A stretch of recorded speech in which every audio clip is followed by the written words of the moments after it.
बुध हुए वक्री।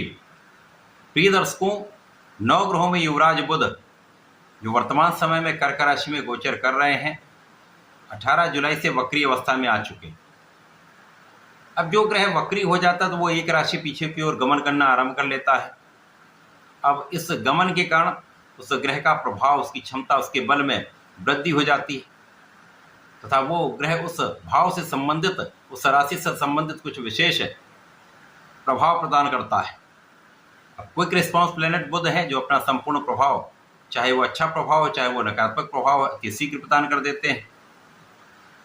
चंद्रमा की राशि में बहुत अच्छा फल नहीं देते हैं, परंतु यहाँ पर सूर्य के साथ इनका योग कुछ विशेष प्रभाव देने वाला होगा, आपके लिए विशिष्टता प्रदान करने वाला होगा। जय श्री गणेश, नमस्कार। मैं आचार्य संजय द्विवेदी। मेरे समस्त प्रबुद्ध दर्शकों का मेरे चैनल पर हार्दिक स्वागत है। प्रिय दर्शकों, आज मैं मीन राशि के लिए वक्री बुध के प्रभाव तथा सूर्य के साथ इनका जो योग बन रहा है उसका किस प्रकार का प्रभाव प्राप्त होगा, इस समय में किन किन भावों में वृद्धि होगी, इस समय का आप कितना लाभ प्राप्त कर पाएंगे, अथवा कहीं पर कोई समस्या या अवरोध या संकट है तो उसका क्या निराकरण है, संपूर्ण विश्लेषण मैं पूर्ण तर्क के साथ करने जा रहा हूं। प्रिय दर्शकों, इस राशिफल को आप अपने लग्न तथा राशि दोनों के अनुसार देख सकते हैं।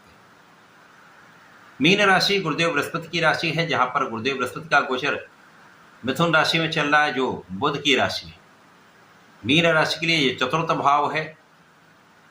बुध वर्तमान समय में पंचम भाव में गोचर कर रहे हैं। पंचम भाव जो कि ज्ञान का भाव है, शिक्षा का भाव है, ये संतान का भाव है, विवेक का भाव है। यहाँ पर बुध वक्री अवस्था में आ चुके हैं तथा इनका गमन अपनी राशि की ओर प्रारंभ हो चुका है। पंचम भाव में सूर्य के साथ बुधादित्य योग का बनना आपके लिए कुछ विशिष्टता देने वाला होगा, क्योंकि सूर्य भी मीन राशि के लिए कारक है। इस समय में आपकी ज्ञान और शिक्षा का भाव अत्यंत प्रबल रहने वाला है। यहाँ पर किसी प्रकार का कोई संदेह है, आप ज्ञान और शिक्षा के भाव में विशेष करने भी वाले हैं। अच्छा परिणाम आपको प्राप्त होगा। जो जातक प्रतियोगिता परीक्षा की तैयारी कर रहे हैं उनको अच्छा परिणाम मिलेगा। जो लोग सरकारी नौकरी के प्रयास में हैं उनके लिए विशेष अवसर इस समय प्राप्त होंगे।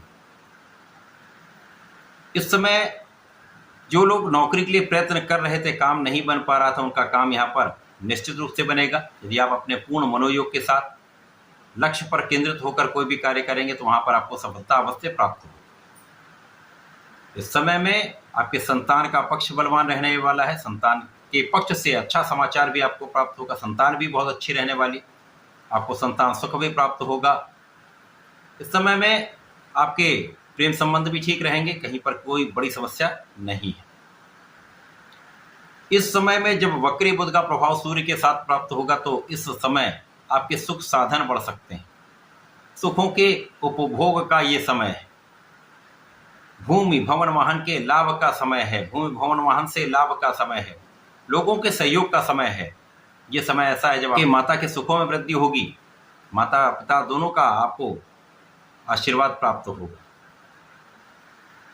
इस समय में आप अपने ऋण से मुक्त हो सकते हैं। इस समय शत्रुओं पर पूर्ण अंकुश रहने वाला है तथा रोगों से भी बहुत कुछ यहाँ पर समस्याएं आपकी दूर रहेंगी। इस समय में आपका किया हुआ प्रयत्न आपके लिए सफलता देने वाला होगा। इस समय आपके किए हुए प्रयास आपके लिए सराहनीय रहने वाले हैं। आपके कार्यक्षेत्र में आपको सफलता देने वाला समय है तथा आपकी इच्छाओं की पूर्ति कराने का समय। इस समय यदि आप अपने कार्यक्षेत्र में पूर्ण मनोयोग से लगे रहते हैं, निष्ठा के साथ केवल कार्य करते हैं, अपना संपूर्ण प्रयास करते हैं, सफलता भी मिलेगी, पद का भी लाभ मिलेगा, धन का भी लाभ मिलेगा। इस समय जीवन साथी के साथ सहयोग भी होता है। इस समय जीवन साथी के साथ भी मिलता है तथा उससे भी लाभ आपको प्राप्त हो सकता है। इस समय आपका मनोबल अच्छा रहने वाला है। इस समय आपके विचारों में सकारात्मकता आ जाएगी। आप बहुत विवेकशील निर्णय लेंगे। आप जिस भी कार्य क्षेत्र में, जिस भी प्रोफेशन में हैं, जिस भी क्षेत्र में हैं, वहाँ पर एक अच्छा प्रभाव आपका प्राप्त होने वाला है।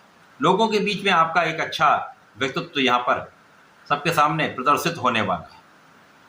तो कुल मिलाकर ये बुध का वक्री काल आपके लिए एक अच्छा प्रभाव देने वाला है। कहीं किसी प्रकार की कोई समस्या नहीं है। इस समय में आपको पूर्ण लाभ लेने के लिए गणपति की आराधना करें, ओम गंगलपते नमः का जप करें, गणेश चतुर्थी इसका पाठ कर सकते तो अत्यंत विशेष लाभ मिलेंगे। तथा गुरुवार को विष्णु सहस्रनाम का पठन करें अथवा सुन लें, विशेष लाभ की प्राप्ति निश्चित रूप से हो। तो ऐसा करके इसका उपयोग करें, लाभ लें। धन्यवाद, नमस्कार।